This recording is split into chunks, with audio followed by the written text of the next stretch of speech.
Welcome to the California Leaders Podcast, where we dive deep into the stories of the visionaries shaping the future of our region.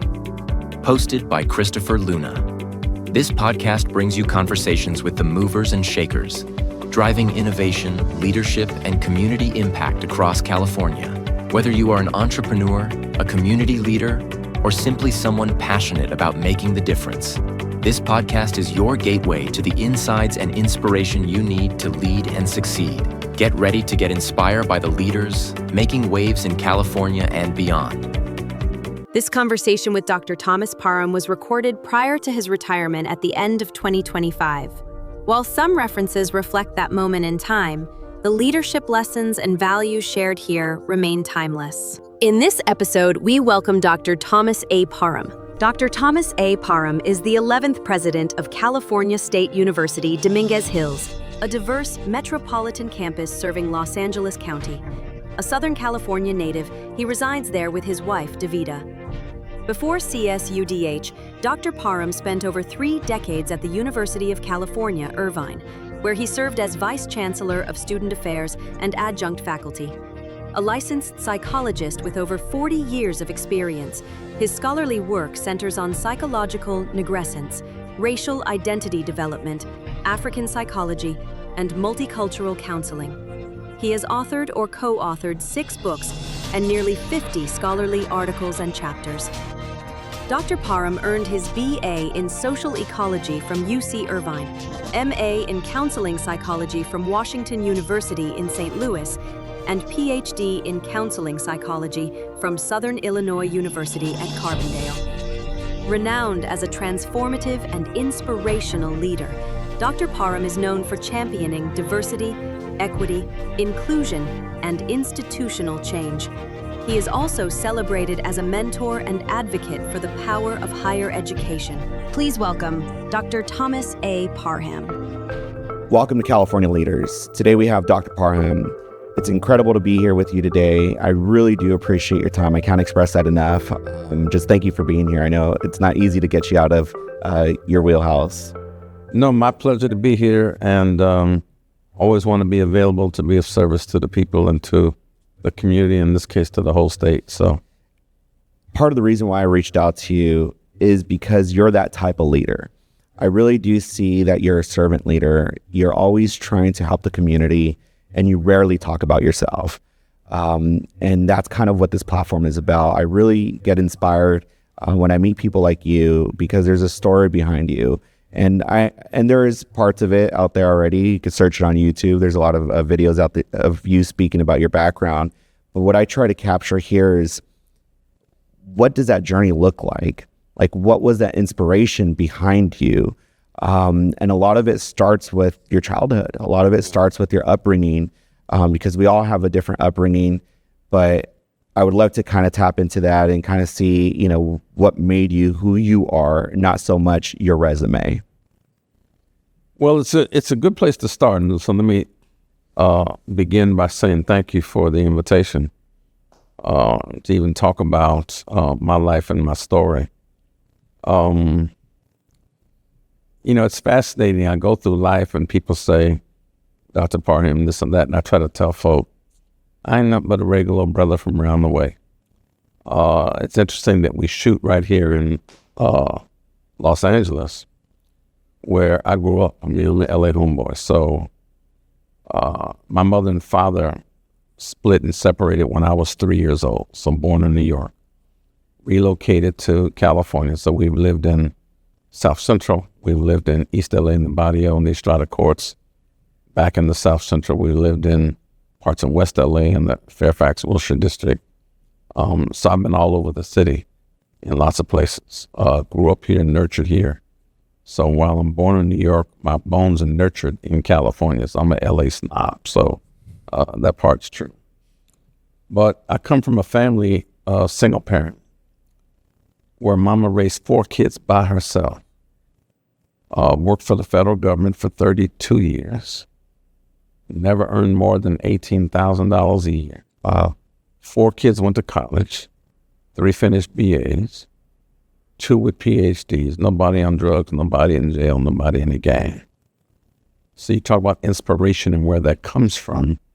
I come out of that kind of discipline and hard work and really perseverance through adversity that is there. A lot of people don't know my birthday is October 2nd. So I share a birthday with the famous Nat Turner. So who led one of the first slave rebellions. So if you want to know where my warrior spirit comes from, it comes from places like that. But I've also had a space in my life where I had my mother's heart and always caring about family and caring about other people, but a social justice conscience that has now manifested in the ways in which I do lots of work. In fact, I wrote my first essay and class project on Dr. King probably in the 7th or 8th grade in grammar school. So, that's what's part of my background, and that's who I am really at the core of my being. And it's incredible to see where you come from and how that influenced your train of thought. But why choose education? Why that sector? Because you can create that impact and tell your story and motivate in so many different ways, but why in education? That's an interesting question, because education is the field that I decided to kind of lend my talents and gifts. In some cases, it chose me. But I started out on these streets here, deciding that I wanted to be a police officer or an attorney, interestingly enough. I grew up in LA when the Los Angeles Police Department was not a very friendly law enforcement agency. I've been up against the wall with a racial epithet thrown at me just for walking the street while black.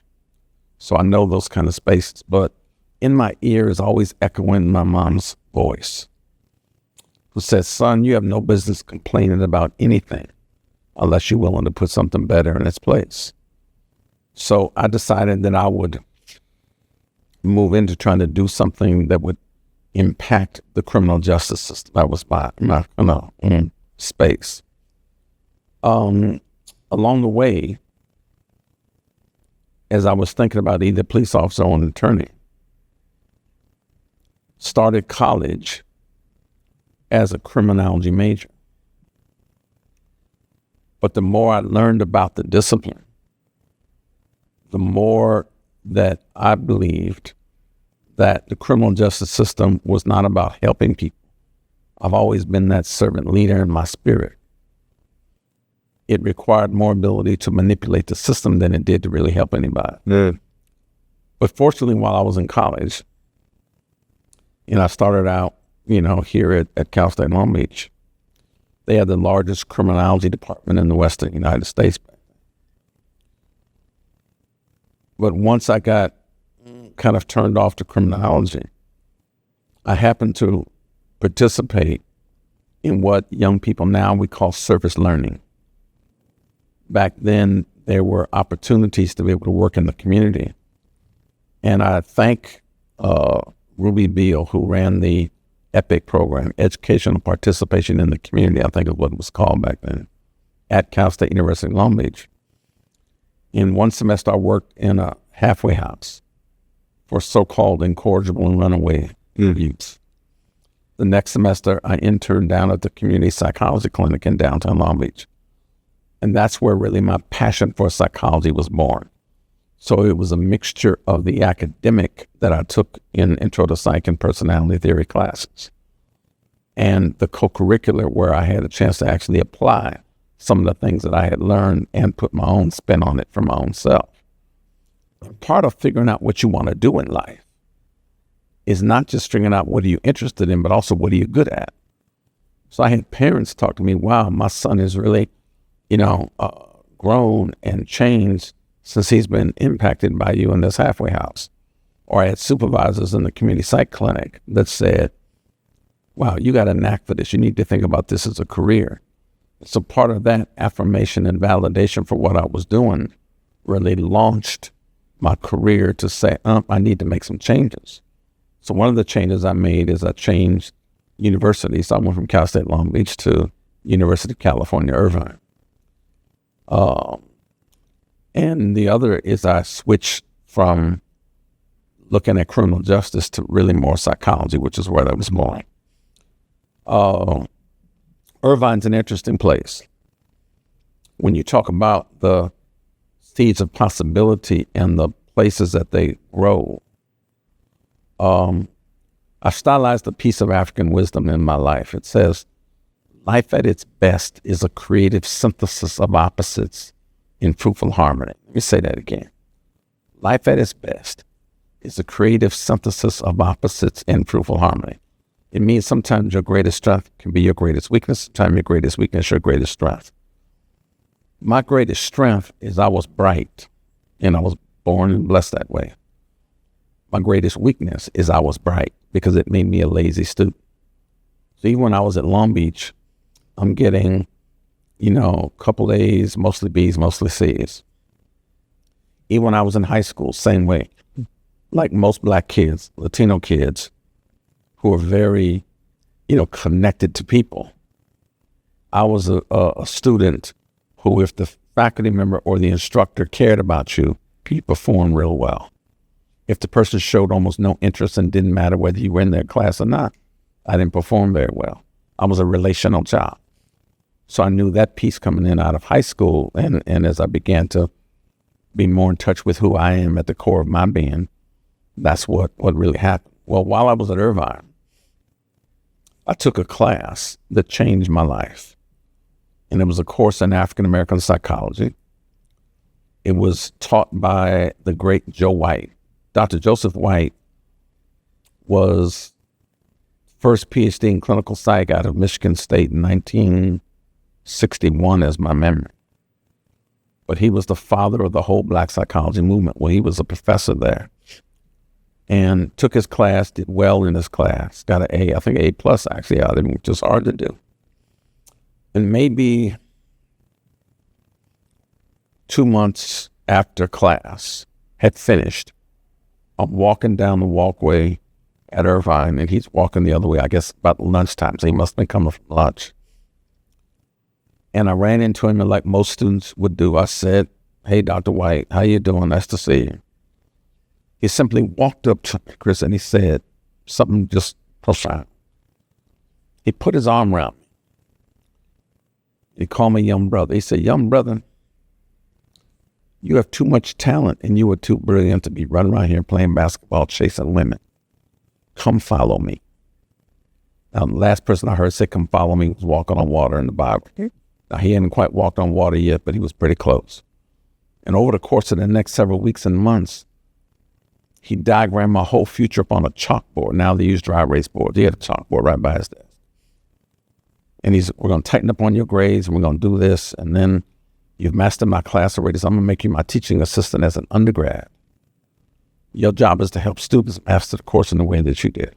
Then we're going to see you to grad school, and you're going to get a master's, and you're going to get a PhD. And the more he's talking, the bigger my eyes are getting, all right? Because here's somebody who's believing in me, but also he's echoing in stereo in the other ear what my mother had placed in it before. Because I would come home and bring report cards home and other stuff. She says, "Son, you get grades like this and you do very little work. If you just did a little bit of work, you'd be brilliant." And of course, I'm like most kids, "Oh, Mom," where it goes in one ear and out the other, but it's stuck. And that's what made the big difference. So as it comes in stereo, this is a professor who is acclaimed, who's believing in me and can see things in me I can't quite see in myself. And from there, my trajectory in life, right, was just changed. And I owe so much to both he as well as subsequent mentors that I've had, who have all been influential in my life in different ways. But that's where it all started and my trajectory changed.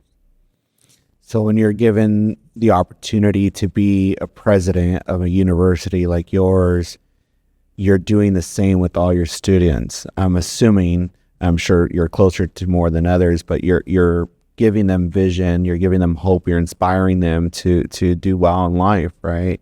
But why higher education? Why not like early education? Because they say the first 5 years of your life is kind of where you build that character, right? It comes from home. So when you get them younger, they're easier to motivate, I would assume. So why not an early education? So for me, I think it was just a good fit. Truly, I think there's no greater blessing in life next to being a parent than being entrusted with the personal and intellectual growth and development of students or young people. But I found a way to traverse the landscape of education and just do it at different tiers. When Joe White sent me to grad school, he said, I'm not sending you there just to be clinically good as a psychologist. He said, I want you to be clinical good, research good, academic good, because you never know where the options will be available for you, right, in terms of job possibilities. I want you trained across all of those subcategories. The consultation, the administration stuff will come after that. So when I came out and I'm doing research and I'm doing my clinical work and I'm doing my academic instruction, those were places where they were more aligned with what was happening in higher education, particularly being a scholar and doing my research and writing the books and whatever. I don't have that many. I only have, 6, 7 books or something, but probably most of the stuff I write is in journal articles, referee journal articles. I probably have 55, 60, 65 of those. And I've done most of that on an administrative track. But higher ed was just a better fit. But when I've engaged with community organizations, the 100 Black Men, used to design a program for college bound. Those are the places where we've been able to work with youth. And I've designed curriculum designed to formulate the thinking of young people, only because I understand that ideas are the substance of behavior. If you want to know why people behave the way they do, just get up in their head and look at what they think. So our job in the community is to be able to help socialize this new generation of young people coming after us and to help them successfully navigate those pathways to productivity and success. So higher ed was a deliberate choice because it was a natural fit for the kind of things that I wanted to do. As a clinician, I love seeing adolescents and adults. Harder to do it with really young kids. As a professor, I think for me, my sweet spot is teaching, right, in university, both undergrad and graduate students, but I spend a fair amount of time in schools being invited down into those spaces where I talk to high school kids about, various things. And you talk a lot about faith and spirit. Yeah. I'm born and raised Catholic. I can't say I was truly active my whole life. But with my kids now, I rope them in there in a Catholic, or not a Catholic school, but they're Lutheran school, and I try to tie them to religion quite a bit, because I feel like when you have that purpose and that moral, just kind of that guidebook, right, where we're kind of living to be better human beings. Yes. Can you tell me a little bit about your teaching in spirit? Because you tap into that quite a bit. So for me, spirituality differs from religiosity. Because what a lot of people talk about is religion. Religion is a set of organized rituals that people engage in that both provide a recognition that there's a force and a power greater than yourself in the universe, and that our role and responsibility is to both contribute to humankind in a way that respects the dignity and humanity of other members of the human family. So like you, I was raised Catholic, was an altar boy in the church, was at St. Gregory's Grammar School, who then was Bishop Manning, became Cardinal Manning, ultimately of Los Angeles. So had an interesting experience with the church then. Never had to suffer abuse or any of that kind of stuff I used to hear about. But going through Catholic school in terms of the academic curriculum, I had a difficult time, which is when I kind of fell out with the church, because there was such a profound incongruence between what they preached and what they practiced. And what they practiced, particularly when it came to African-American children, I thought was just profoundly different. And it happened in grade school and it happened in high school.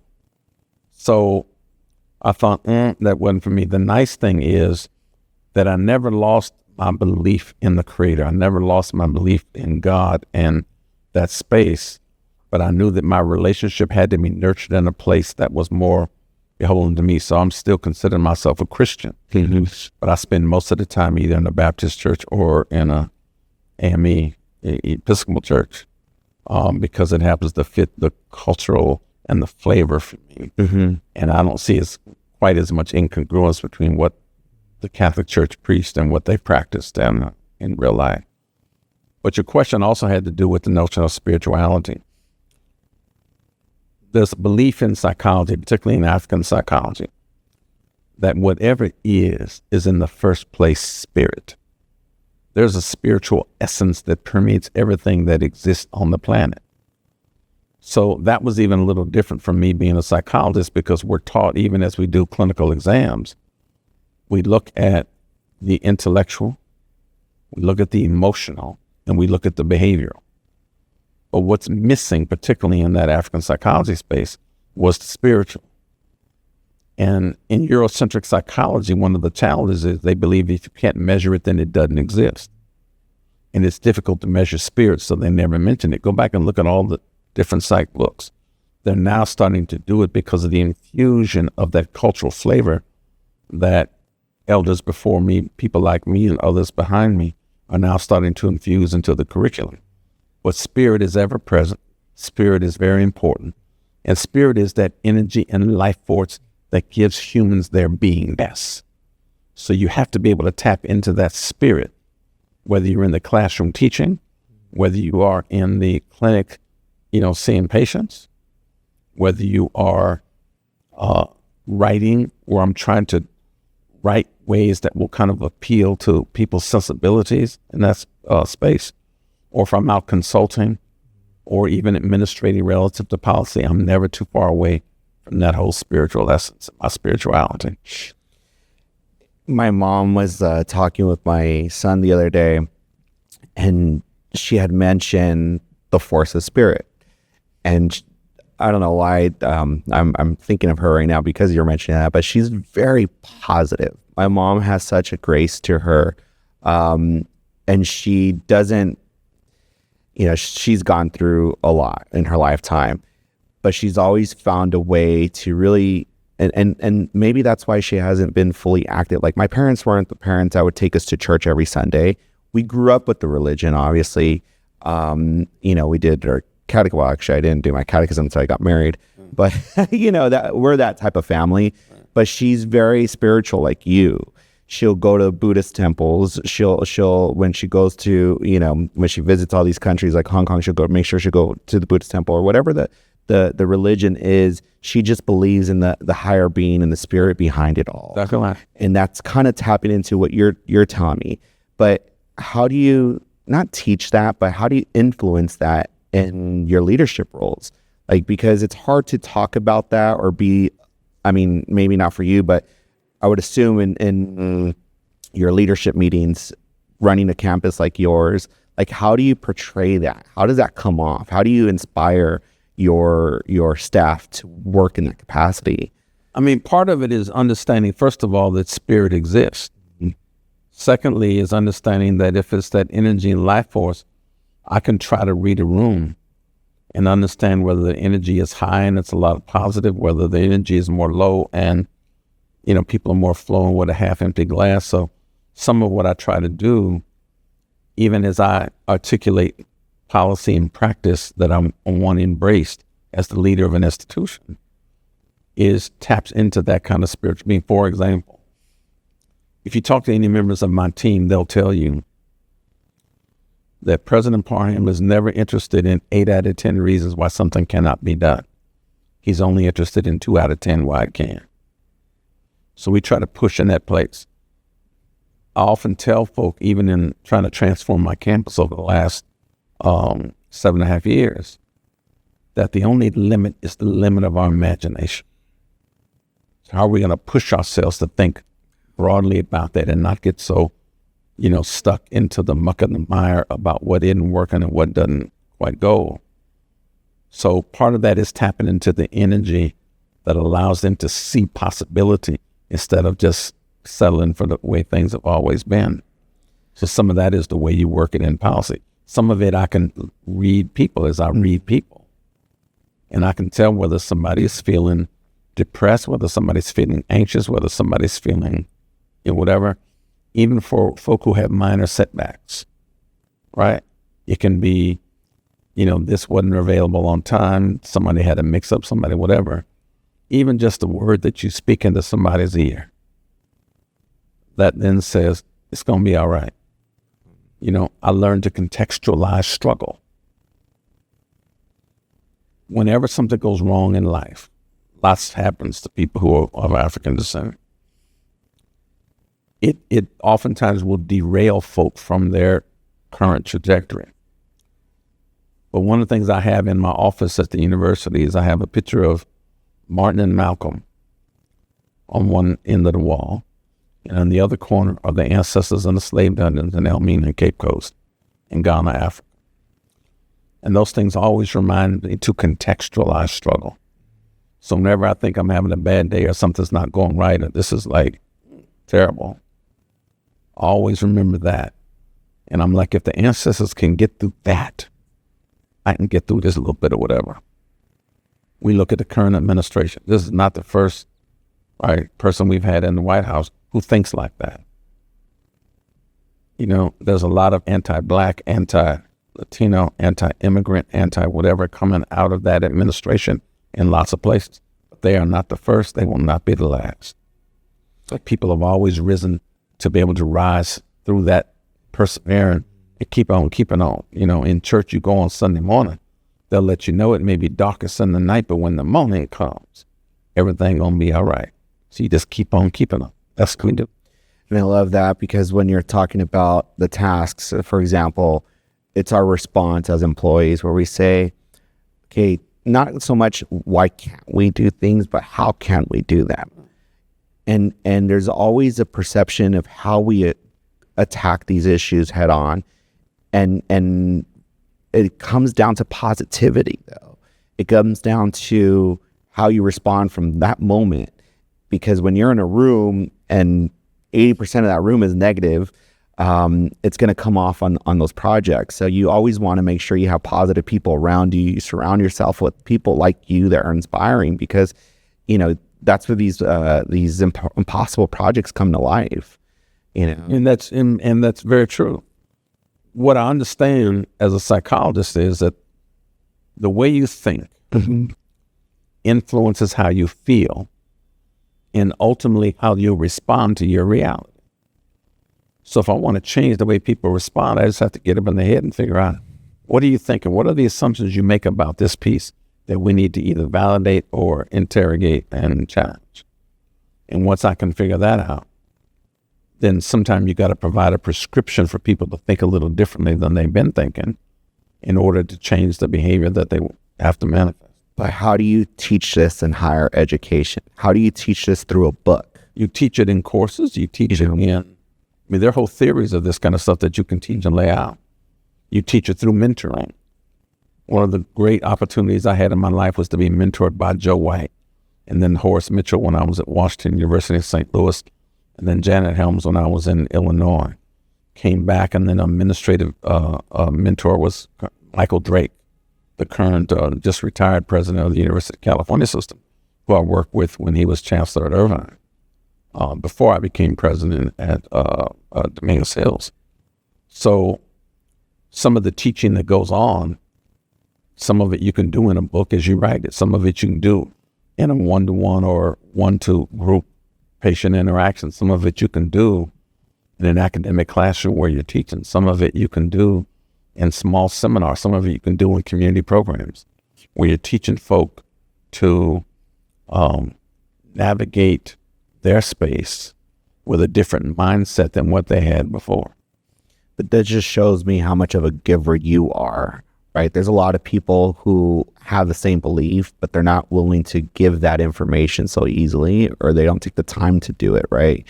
Maybe they'll do it with their kids, but you have such a stage. And I don't think I don't want to say a lot of presidents, but when I think of a university president, I'm thinking of all the administrative things you have to handle, right? We're talking about this construction projects, and there's so many dynamics that you have to do. It's running a business, right? How many staff members, for an example, what's your faculty count? So our faculty count, we probably have 800 faculty plus or minus. We've got a little more than that staff. There's probably a couple thousand people on campus. I can't imagine running an organization. It's a small city. It's a $250 million corporation.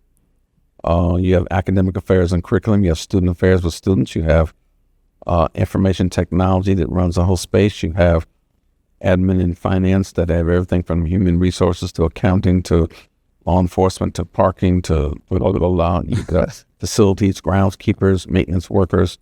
You have a whole division for university advancement, where we're not only advancing the university but also doing the fundraising. You have a DEIJ, diversity, equity, inclusion, and justice division. So you've got to navigate all those spaces. But in truth,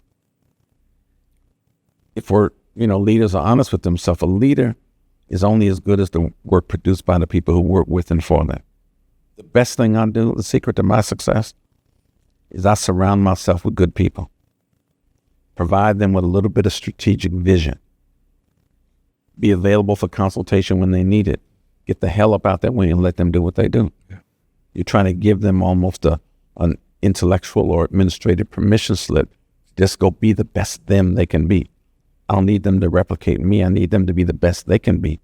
That exists within the confines of a current mission, a vision about where we're trying to go. But there are degrees of freedom in that people can exercise. So I love that, because a lot of leaders or CEOs are hired to maintain a P&L, and that's it. Yeah. And you're a visionary. You're a true leader. That's why when I reached out to you and I hear you speak in the past, I'm like, wow, like you are so inspiring. And to get this time with you, again, it's incredible. So what I'm trying to do with this platform is, how do we amplify that a little bit more? Because there's only so many people you can touch within your organization, but how do we, and I guess you're doing it now through your students, right? They're kind of getting that taste of how you are. And staff, your community folk you touch space with, any place where you have a blessing to occupy is always, I think, an important space. In my career, I used to have colleagues who work in the prison industrial complex. I would go and invite to talk to folk on lockdown.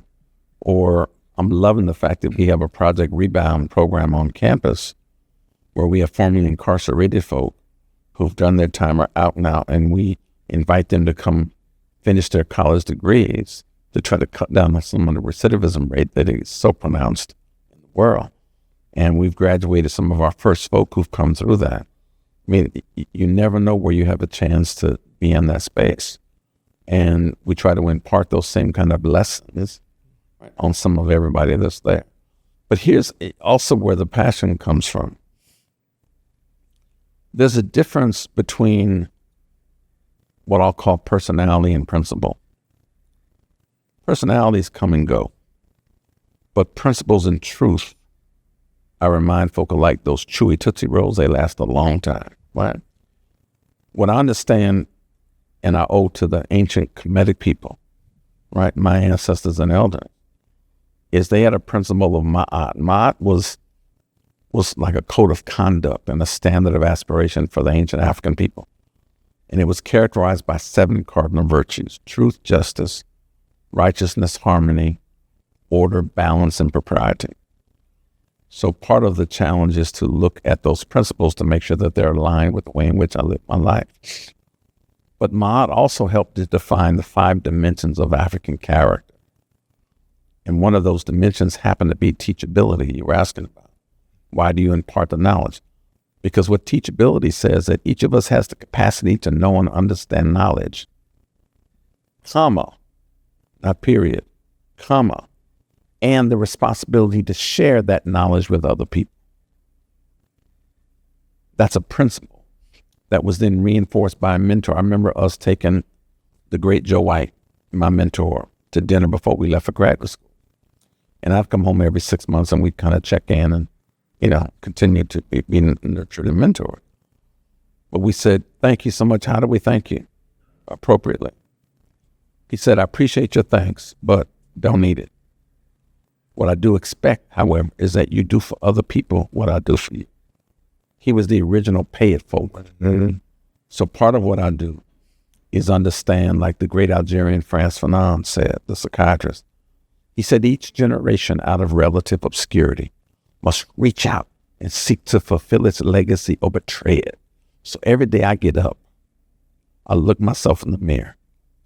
When I go to bed at night, I look in the mirror and say, have I fulfilled or betrayed the legacy that I've been blessed to inherit? And I'm hoping when all is said and done, that I have fulfilled rather than betrayed that legacy that the ancestors have left me. That's why we do the work we do. That's why I'm into Can't Stop, Won't Stop. That's why I'm into trying to help transform lives that will ultimately transform America and the world. Yeah, it's you're leaving the campus, and I can't imagine what's next for you. You have so much to give. You're such a giver, but it's selfish of us too, right? I'm sure so many people want more of you. And I'm sure there's time that you need time for yourself and your family. You're retiring from the president role. I mean, what is next for you? I mean, how can we ask you to continue to give your knowledge and support, but without being selfish either? Because, you know, there comes a time in your life where, you know, you've done so much already. Yeah, I mean, I appreciate that. How much or how little I've been able to do, you know, is all taken in context, because sometimes you never know the impact of the difference that you've made in people's lives, you know, until much later. But one of the ways I could answer that is the same way that James Brown said when they asked James, what you gonna play? He said, Bobby, I don't know. I don't know what I'm gonna do. What I think I'm gonna do is I'm gonna hang out with my wife and just be, you know, keep being in love and doing what we do. I'm going to find time to do some work. I'll play some tennis and golf and do those things. I got another book, maybe 2 in me. I'll consult a little bit, may serve on a couple boards. I'll be involved in the community in ways that are there. So the only way I know is how to give, but it's now time to kind of allow someone else to take the reins of the presidency at Cal State University, Dominguez Hills. Much like that, I wrote in my letter to the campus when I announced my retirement that when the ancients built the pyramids, when they built the temples and the tombs in ancient Egypt, what we call Kemet, they didn't expect to get it all done in one administration or one dynasty. But building for eternity allowed them to have excellent preparation and construction on one hand, and an aspiration to harmonize with divine intent on the other. But when they built in a way that they would do their best, and then the next pharaoh or leader would come along and they would carve their initials in it and add to whatever it is they did. What I've done is taken the legacy that I was blessed to inherit at Dominguez Hills, added to it, in some cases transformed it, and now it'll be time for the next leader to come by and be able to do that. And so hopefully if I've done my job well, nobody looks back and says, well, what are we going to do without Parham? Parham's a personality that comes and goes. But if the principle of excellence stays, if the principle of nurturing stays, if the principle of creating a cultural comfort zone in the midst of what looks like a sea of cultural sterility that is so pronounced on university campuses around the country, if we can create a space where we affirm the dignity and humanity of everybody who's a member of the human family, then those are principles that should endure, irrespective of whether the personality is there or not. The values are still there, the spirit's still there, the inspiration's still there through your faculty, through the students. I mean, you've created such a legacy.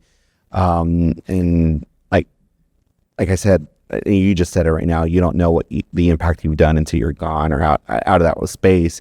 But from afar, right? I think I've only interacted with you 3 times. And those 3 times I interacted with you, and not even directly, I just felt something. And it's rare to have someone like that next to you.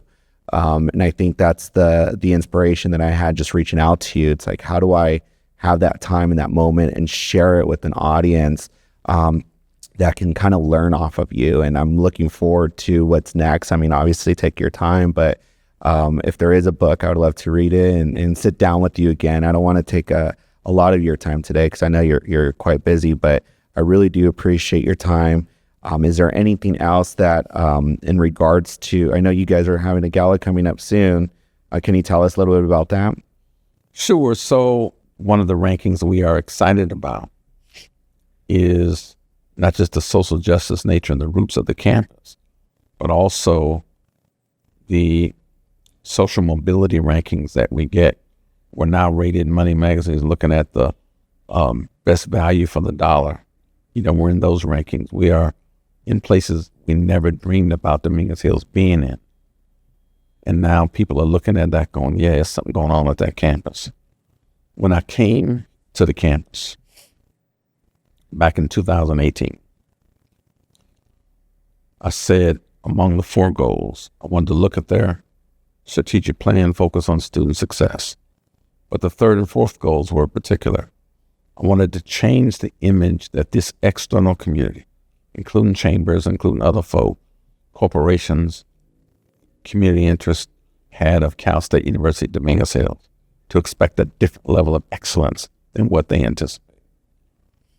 And the 4th goal, which is more internal, I said, I want to provide a key that helps my campus unlock what I call the shackles of conceptual incarceration that kept them locked in the way things had always been, rather than the way things might be if they just dreamed about what was possible, stopped settling for what was traditional. And I promised the CSU system, as well as the state of California, I would not come and ask them for anything until we had exhausted all of our means and possibility, even though we're a resource-constrained campus. Wow. But I've also got some Malcolm and Martin in me. I've got some Marcus Garvey in me as well, who argued that chance never satisfies the hope of a suffering people. It's only through hard work, persistence, and self-reliance by which the oppressed ever realize the light of their own freedom. So I've tried to go out and be more self-determined and being able to say, if you don't want to provide it for me, I'll go find it myself. Mm-hmm.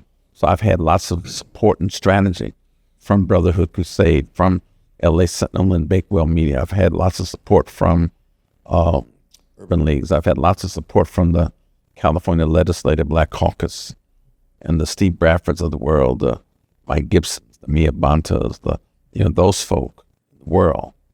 Keela Weber, who now chairs that group, because they have been really the support behind us that has helped the university garner enough resources because they believed in the vision of this president. And now it begins to look like we've transformed the campus. But it didn't happen just because of Parham. I had the vision. I tried to push for that. But we just allowed ourselves to unlock that shackle of incarceration that said, well, this is just Dominguez Hills. No, it don't have to be. So I affectionately joke with people nowadays, this is not your grandmother's Dominguez Hills any longer. It's a whole different space. Yeah, you took it to another level. To a different level. And I'm hoping that even as I interact with people in the community, as I interact with students, there's rarely a week on my calendar, even as busy as I am as a president, even as much as I'm out of time going to different places, that I don't have students on my calendar. Every week, several times a week, I'm meeting with students to mentor them, give them advice, give them consultation, give them something, because I want to be there for the people I try to manage by walking around. Sometimes I'll just keep my head. You're not just another face. Just another face. I try to walk the campus. One of the first things I do is I go have lunch with my facilities folk. And I asked them when I got there, when's the last time you seen the president? Never. Just to have lunch. How y'all doing? What can I do? I try to remind them when I came on campus, the perimeter of the campus and some of even the campus grounds didn't look as clean and manicured as I liked them. And I try to remind them some of that old African wisdom that says it is the outer garment that best adorns the inner beauty of the person. So if we want to have people look to Dominguez Hills and the excellence that already exists inside, then we've got to have a better position. Look at that campus now. It looks very pristine. Looks, people take a lot of pride in being in the space. That's changing that mindset about what that was. We had a business school that was not accredited when I arrived in 2018. And I looked at a report. I said to the dean and the provost, we went over there to meet with the whole faculty, 50, 60 strong. And I said, this report has some good parts and bad parts. Part of the bad part is an indictment of all of you. Now, academic freedom allows you to do what you want to do. I can't make you do the work. But if you don't want to do this work, I'm going to sweep the resources out of the school. I'm going to put them someplace else for someone who wants to produce the excellence that I expect. I said, now, I'm not trying to bring my Ivy League arrogance up in here. I was an Ivy League professor before. Nor am I trying to bring my University of California arrogance in here. It's a research one institution. But I know what excellence looks like, and this ain't it. From the very front of the room,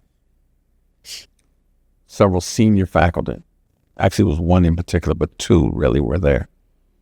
What more resources are you going to give us, Mr. President, to do this work? And just, it snapped in me. And I just quickly turned the knee-jerk reaction and said, I ain't going to give you a doggone thing. And the whole room jumped up. I said, everything you need to be successful, this school already has, this college already has. You just have to reposition it a way to do the work. And from the very back of the room, I remember it like it was just the youngest assistant professors, they were brand new. Mr. President, we got this. From the middle of the room then came the early, newly tenured professors. Dr. P, which is what they call me, we got this. Then the other folk in the front said, oh yeah, we got this. So it marginalized these voices. And doggone it, if a year later when the accreditation team came back to look at all the things they've done, we got full AACSB accreditation for the first time in 27 years. Wow. And we just, by the way, got renewed again, right? On that 5-year circulation. Just like this past summer, we can now talk about it because we got the letter. But that also sent a ripple effect. Like, this president ain't joking, across the entire campus. So now we have more discipline-specific accreditations. So that right now, California State University, Dominguez Hills, has more accreditations than it's ever had in the history of that campus. Right? Because they've decided to do the work. We've had a cultural change on campus that's as exciting with all the infrastructure we were talking about earlier. I've got a new housing project coming in, a new dining commons coming in. I've got the power grid. When we built the I&I building where the business is, we're out of power to be able to sustain more growth. So we're putting in a new power grid that should be done probably this month. We have orthotics and prosthetics unit that is the only unit that is off-site in Los Alamitos that I'm moving back on campus. We have a Merv Dimely Center, the great Merv Dimely, right? The congressman and state assembly and senator from California. We have an institute dedicated to him that's on my campus, so they're building a new building there. We got dollars from the caucus for that. And the thing that's the biggest culture change is we're building a health, wellness, recreation center. So what happened several years ago, you remember COVID was here. Mm-hmm. The biggest victims of COVID, you remember who they were? Black, brown, poor Asian, poor white. COVID didn't come around the corner and say, if somebody black or Latino, there's a poor white person, let me go get them. These populations were already vulnerable to obesity, heart disease, pulmonary disorders, hypertension, and the big one, diabetes. Made them all vulnerable. My argument was the time to teach people how to be healthy is not when they're 50 struggling with a pandemic. It's when they're 17 to 25 to 30 on my campus. So when I went to the Legislative Black Caucus, they were like, Dr. Parham, you're right. They came down and saw. They gave me the first down payment, $20 million for that building. Wow. But then I took it and I went to the students. I said, since I've been here, the only thing I've heard about, we can't ask the students for anything because they're poor. And I remind them about the story where we began. I grew up poor. Mama raised 4 kids by herself, never earned more than $18,000 a year, and everybody went to college. Nobody on drugs, in jail, in a gang. I know poor. but I don't want to hear a thing about how poor you are. What I want to know is, what are you prepared to invest in your future? Some of these buildings you use right now were anchored in the spirits of prior generations of students who knew they wouldn't even get to use them when they built them, but they taxed themselves in order to make sure you could have, right, a future in a present day. Right now that you utilize these buildings, you got to be able to do the same thing for yourself and other people. So they put together a referendum. Jonathan Malia Mancilla was the president. And unlike the other presidents before them that I'd given the same kind of speech to, he just gravitated toward it. Ran a referendum. The students voted, because we can't tell them how to vote. We just encourage them to vote. You can say yes or no. You want to tax yourself $215 every semester. It's $430 a year to build this rec center. And the students voted, right? The majority said yes. Wow. So I was able to sign that off. That is a culture change. That money times my population gives us the other $66 million that we are now using to build the $86 million health and wellness center that will be state of the art. It's incredible. But that's the kind of culture change that we've had on campus, that the infrastructure is there. It'll be a showpiece for the campus. It's why people want to come and get some of what Dominguez Hills is offering. But that's the kind of culture change that we've had on campus, where we've unlocked another one of those shackles that kept us in the way things were rather than the way things might be if we just dreamed about what was possible. So I love the journey.